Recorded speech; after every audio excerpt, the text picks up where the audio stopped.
आपकी बौद्धिक चेतना जब भी सामान्य से ऊपर उठती है, आप उस सत्य की खोज करने निकल पड़ते हैं। सत्य की खोज, या यूं कहें, जब भी आपका कॉन्शसनेस अपने थ्रेशोल्ड लेवल को पार कर जाता है, ये बंधन महसूस करने लगता है। कैसा बंधन? आखिर कौन सा बंधन हम महसूस करते हैं, और इस बंधन से बाहर कैसे निकला जाए?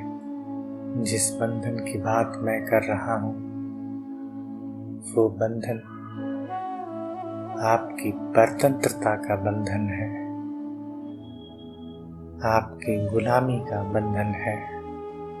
आप कहेंगे, कैसी गुलामी, कैसी परतंत्रता? हमें तो कोई परतंत्रता दिखाई नहीं देती यहाँ। मानव तो स्वतंत्र है। आप परतंत्रता की बातें क्यों करते हैं? जब भी आप अपने भीतर गहरे उतरेंगे, सत्य की खोज में जाएंगे, आप इस बंधन को महसूस करेंगे। और ये बंधन जितना आप ढूंढेंगे, उतना ही घना होता जाएगा। आप जकड़ते चले जाएंगे, और एक ऐसा वक्त आएगा जब आप सामान्य लोगों से, अपने आसपास के लोगों से, अपने जीवन में ज्यादा दुख पाएंगे। ये दुख आपके बंधन का दुख है। या यूं समझिए, मान लीजिए एक कारागृह में 100 बंदी बंद हो, बिल्कुल अंधेरा हो वहां पर। सबके हाथों में, उनके पैरों में जंजीरें बंधी हो।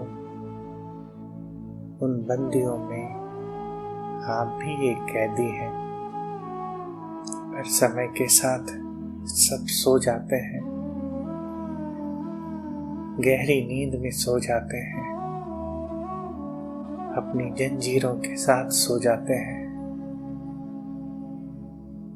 फिर एक दिन आपकी नींद खुलती है, आप अपने आप को परतंत्र पाते हैं, बंधनों में पाते हैं। बाकी सारे कैदी अभी भी सो रहे हैं, आनंद में सो रहे हैं, क्योंकि जैसे ही आप अनुभव करते हैं अपने बंधन का, आप दुखी हो जाते हैं, इस बंधन से छूटने का प्रयास करते हैं, संघर्ष करते हैं। हर संघर्ष आपको सिर्फ चोट दे सकता है, आपको इस बंधन से आजाद नहीं कर सकता। ठीक ऐसी ही हालत शायद हमारे साथ भी हो रखी है। हम में से कुछ लोग नींद से जाग गए और अपने बंधन को अनुभव कर रहे हैं, और कुछ अभी तक सो रहे हैं। देर सबेर उनकी नींद भी खुलेगी, और वो भी अपने बंधन को अनुभव करेंगे। अगर नींद आई है तो नींद खुलेगी भी।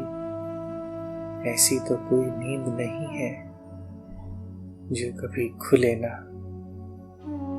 जिनकी नींद खुल गई वो ज्यादा दुखी है, जो नींद में है वो अभी चैन से है। हमारा जीवन भी एक ऐसे ही बंधन में है, क्योंकि हम जानते नहीं हमारे भीतर ये जो मैं का तत्व है, हमारी जो इंडिविजुअलिटी है ये कहाँ से आई। जिन्होंने भी अपने इस मैं तत्व पर प्रयोग किया उन्हें अनुभव है इस बात का, आपका मैं तत्व हमेशा से था। इसका निर्माण करना संभव नहीं है, न इसे नष्ट करना संभव है। शायद हिंदुओं ने आत्मा की अवधारणा जो की है, आपका मैं तत्व और आत्मा के गुण दोनों में बहुत समानताएं हैं। या यूं कहें, शायद आपका मैं तत्व ही वो आत्मा है जिसके लिए हिंदू कहते हैं आत्मा अजन्मा है, इसने कभी जन्म नहीं लिया, ये हमेशा से थी और हमेशा रहेगी। मैं तत्व पर प्रयोग करने वाले साधकों को भी समान अनुभव हुए हैं। उनके भी अनुभव इसी और इशारा करते हैं कि शायद मैं तत्व ही आत्मा है। जैसा मैं बात कर रहा था आपसे, आप जैसे ही अपने भीतर गहरे उतरेंगे आप बंधन महसूस करेंगे, और ये बंधन सिर्फ इसलिए है क्योंकि आप इस मैं तत्व को नहीं जानते। आपका सारा अनुभव इस शरीर से है, आप इस मैं तत्व को जानते तो हैं पर ठीक ठीक इसे पकड़ नहीं पाते। इस मैं तत्व की खोज ही बंधन है। जब तक आपने मैं तत्व नहीं ढूंढा, जब तक आपने इसके प्रयोग नहीं किए, तब तक जीवन सिर्फ शरीर मालूम होगा। जिस दिन आपने अपने मैं तत्व पर प्रयोग किए, उस दिन आप रिलेट कर पाएंगे हिंदुओं की थ्योरी से कि यहाँ अनंत जन्म है, आत्मा जन्म लेती रहती है और जब तक मोक्ष न मिल जाए तब तक आप जन्म लेते रहेंगे। अब सवाल है, अब क्या करें? कैसे इस परतंत्रता को तोड़ें? कैसे स्वतंत्रता का अनुभव करें? कैसे जाने उस स्वरूप को जो आप हैं, मेरे देखे?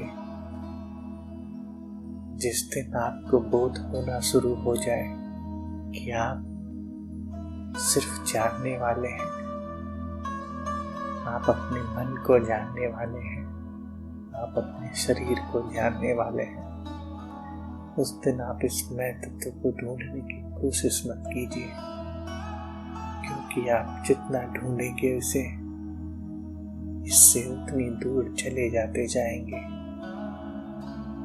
आपको समर्पण करना होगा, उफनती नदी में अपने नाव को किनारे लगाना होगा। जिस दिन आपने इस अनंत प्रकृति के सामने समर्पण कर दिया,